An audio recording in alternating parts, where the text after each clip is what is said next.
Assalamualaikum warahmatullahi wabarakatuh. Bertemu lagi dengan saya. Untuk kali ini kita akan bahas terkait kisi-kisi UTS ekonomi di kelas 10.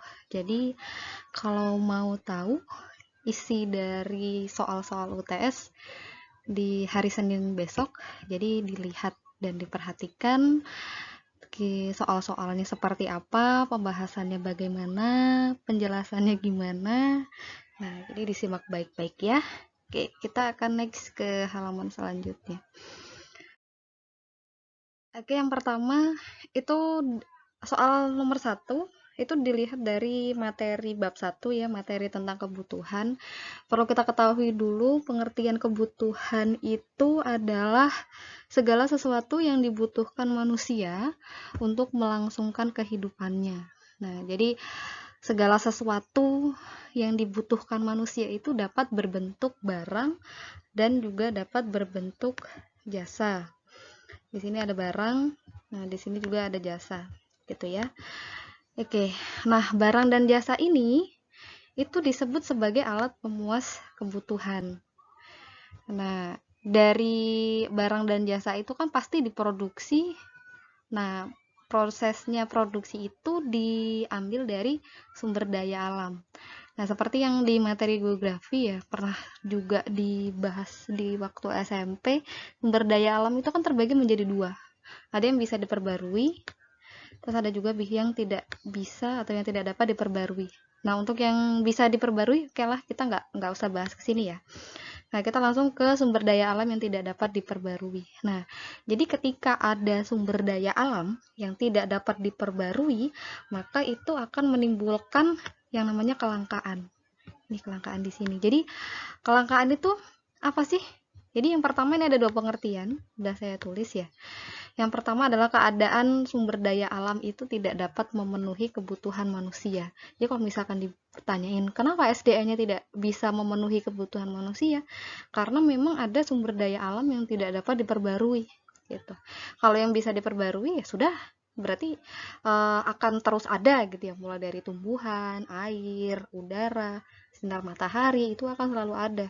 Cuma kalau misalkan yang sumber daya alam tidak bisa atau tidak dapat diperbarui, seperti minyak bumi, gas bumi, seperti itu. Oke, pengertian yang kedua tentang kelangkaan ya. Di sini ada keadaan sumber daya alam dan alat pemuas kebutuhan itu tidak seimbang. Kita sudah tahu bahwa manusia itu sifatnya itu tidak pernah puas. Kebutuhannya itu selalu berkembang. Sudah punya satu, pengen punya yang satunya. Sudah punya ini, minta yang itu. Gitu ya. Jadi bagaimana caranya manusia untuk mengatasi kelangkaan di sini? Itu dengan adanya pilihan dan skala prioritas.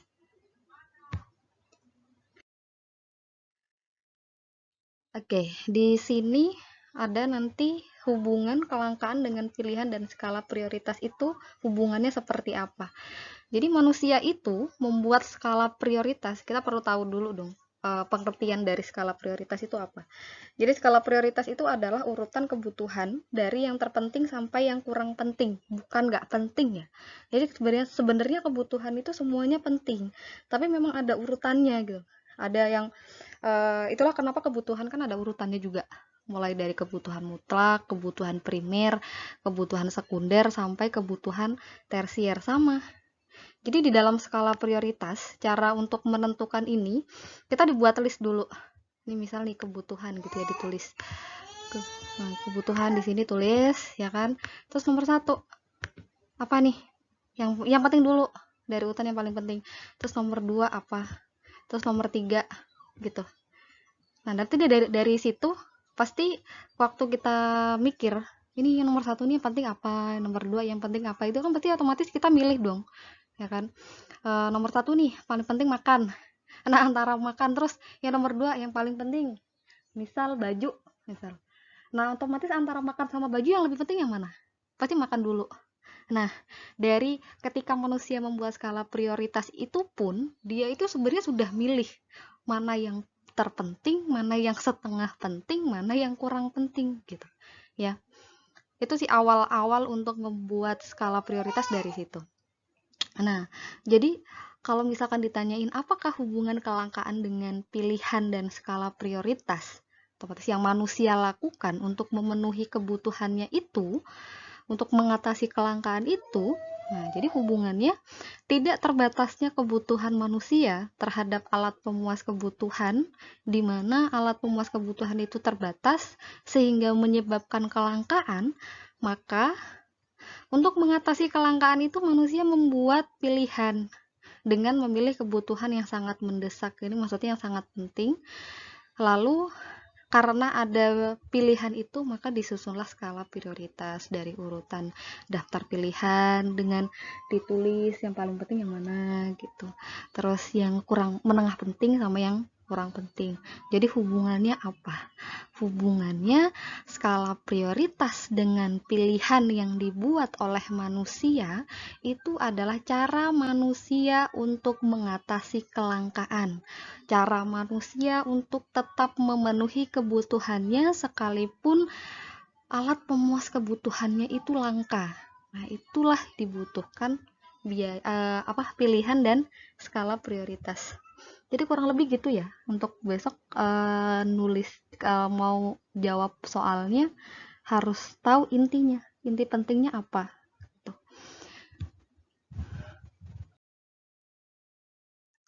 Oke, kita lanjut lagi ke sistem ekonomi campuran dan permasalahan ekonomi.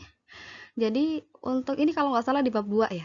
Jadi sistem ekonomi itu kan ada banyak, ada 4, malah ada 5.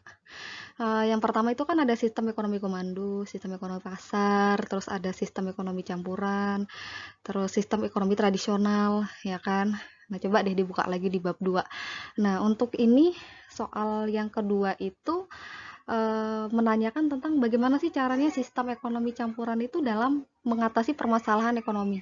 Kita harus tahu dulu pengertian dari sistem ekonomi campuran itu apa.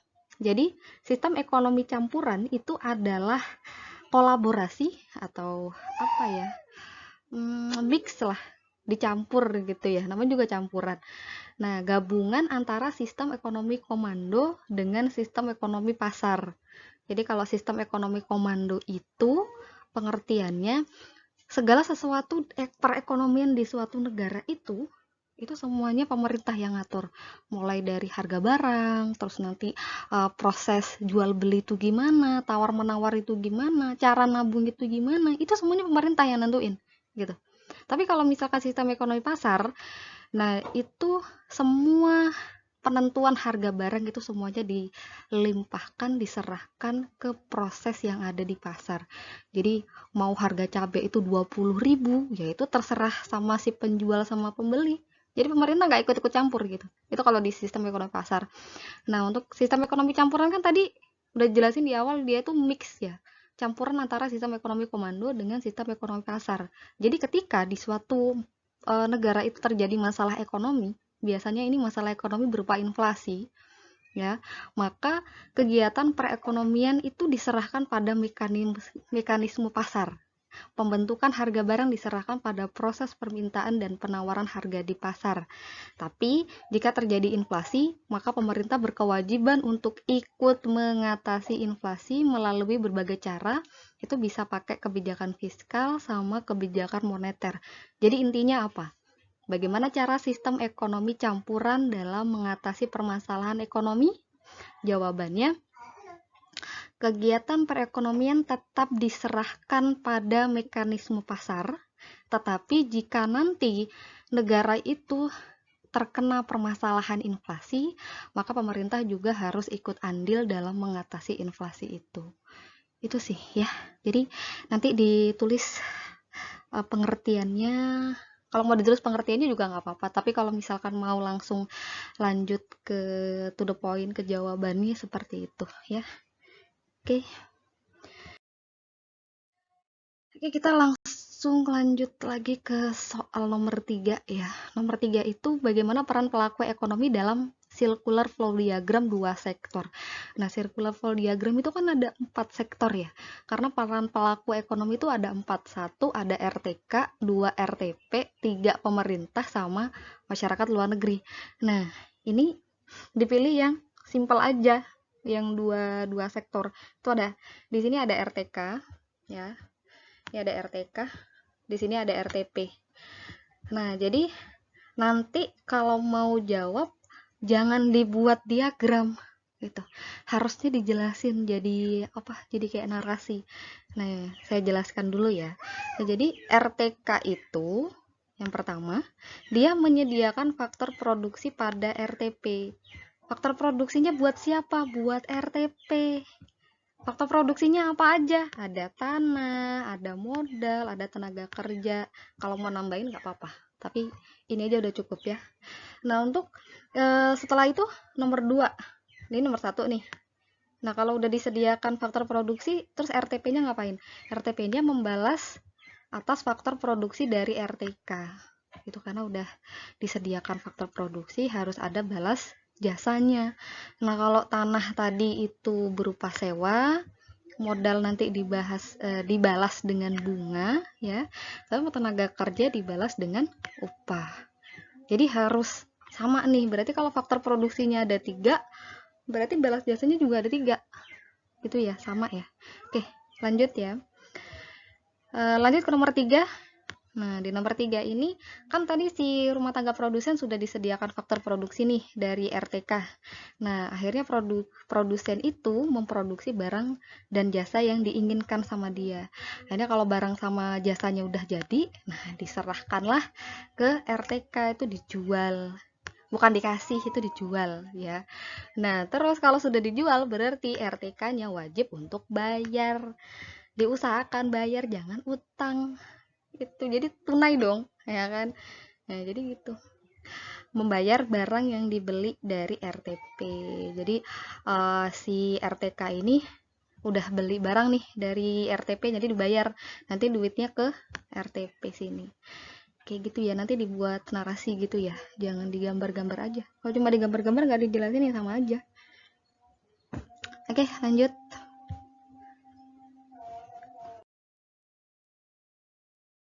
Oke, di sini ada survei pasar ya. Jadi sebelum kita bahas ke soal selanjutnya ini, kita perlu tahu dulu survei pasar itu apaan. Jadi survei pasar itu adalah kegiatan untuk mengambil informasi, kegiatan ya di sini untuk mengambil informasi tentang apa? Tentang minat masyarakat dalam sebuah produk. Jadi biasanya kalau si produsen itu mau memproduksi suatu barang, itu masih awal-awal banget mau produksi, itu biasanya itu survei dulu ke pasar.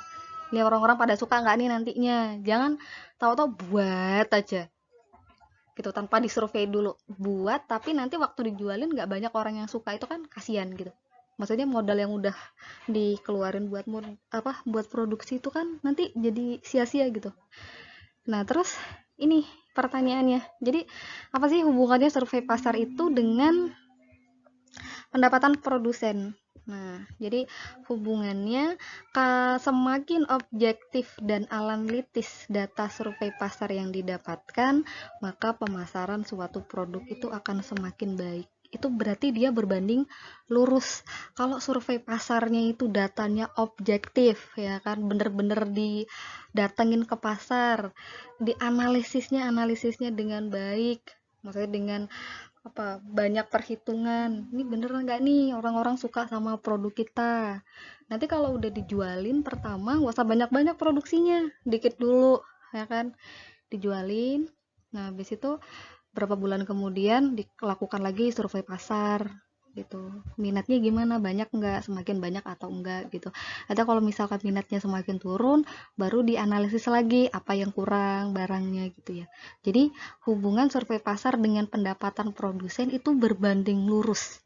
Kenapa berbanding lurus? Karena semakin objektif dan analitis data survei pasar yang didapatkan tadi, maka pemasaran suatu produk itu akan semakin baik, produknya semakin akan diterima oleh si konsumen.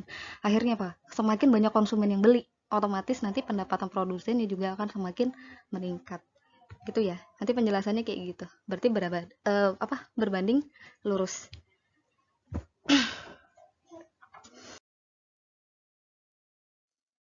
Oke, ini soal terakhir ya. The law of diminishing returns.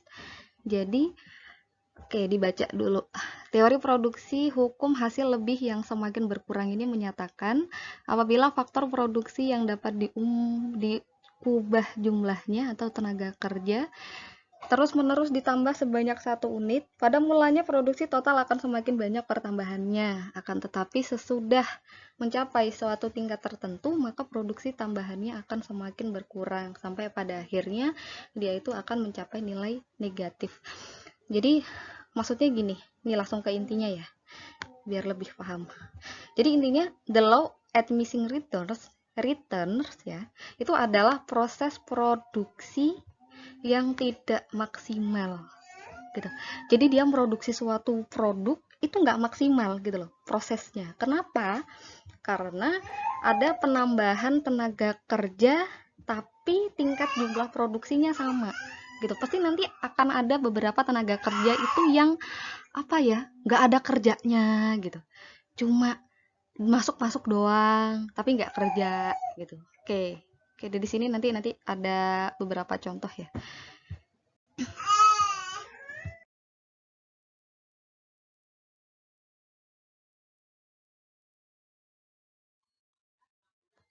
Oke, di sini ada contoh dari the law of diminishing returns ya. Jadi kan ketika memproduksi suatu barang itu pasti ada beberapa input produksi atau faktor produksi yang digunakan, yaitu salah satunya ini dikasih contoh, input satunya adalah tanah, input duanya adalah tenaga kerja. Ini contoh aja gitu ya. Atau di sini mau diganti tepung atau bahan baku untuk bikin kue itu boleh. Nah, di sini yang kedua tenaga kerja. Jadi ketika input satu ini tetap, misal tanahnya tetap sehektar, nah misal yang ngerjain orang satu, oh outputnya cuma 6 karena yang ngerjain cuma satu, masa sehektar yang ngelola cuma 1 orang, oke deh ditambah 2 orang gitu. Oke, pada akhirnya pun awalnya ya itu outputnya bertambah 14 misal. Jadi di sini hasil produksinya 6 ke 14 itu 8. Makanya di sini tulisnya 8. Itu adalah selisih dari kedua output ini. Oke, kita lanjut. Kalau misalkan 1 hektar dikerjain 3 orang, oh lebih banyak lagi misal. Jadi dari kita dapatnya 14.000, kita akhirnya jadi 24.000. Berarti selisihnya 10.000. Oke, lanjut. Kalau dikerjain 4 orang, oh nambah nih 36. Dari 24 ke 36 berapa? 12. Gitu. Terus sampai pada akhirnya kita akan ketemu di mana ketika tenaga kerjanya itu 6 gitu ya. Dengan tanah itu tetap 1 hektar, tapi output yang kita dapat itu cuma 50.000. Gitu, dari 45 ke 50 itu cuma 5. Ini aja 9. Nah, jadi itu tetap apa ya, berkurang gitu loh. Dari 12 ke 9 itu udah berkurang. Dari 9 itu ke 5 itu udah berkurang. Terus lagi kalau tenaga kerjanya ditambah jadi 7. Nah, dari 50 ke 53 itu sebenarnya sekalipun notabene-nya di sini nambah ya. Nih, 50 ke 53 itu kan berarti nambah 3 nih. Tapi tetap gitu loh. Dari apa hasil lebih marginal produknya itu ngurang. Karena dari 5 ke 3 berarti minus 2. Gimana sih? Nah, toh, ya kan? Terus lagi ditambah tenaga kerja 8. Jadi 8 nih. Sama outputnya. Nggak bertambah. 0 berarti. Itu udah minus berapa? Minus 3. Itu saking. Itu kayak gitu. Jadi, apa tadi pengertiannya? The law of diminishing returns itu adalah proses produksi yang tidak maksimal karena adanya penambahan tenaga kerja dengan catatan input yang lain itu sama. Itu. Apa yang jadi titik utamanya itu adalah proses produksi yang nggak maksimal tadi. Apa sebabnya? Tenaga kerjanya bertambah, tapi input yang lain itu tidak ditambah gitu. Sampai pada akhirnya pun nanti marginal produknya itu minus. Bukan nambah lagi, minus malahan. Oke, gitu ya. Oke, insya Allah bisa dipahami. Jadi untuk hari Senin besok dipersiapkan belajar di rumah, jangan lupa doa, gak usah banyak main game ya. Jadi dipersiapkan baik-baik. Nanti kalau misalkan ada yang kurang paham dengan materinya bisa diulang-ulang videonya. Boleh tanya juga via WA, boleh nanya kalau misalkan ada yang nggak paham ya. Oke, semoga Allah paling aman, rahmat, lancar, barokah, terdapat nilai yang baik kan. Alhamdulillah, jazakumullahu khairah. Assalamualaikum warahmatullahi wabarakatuh.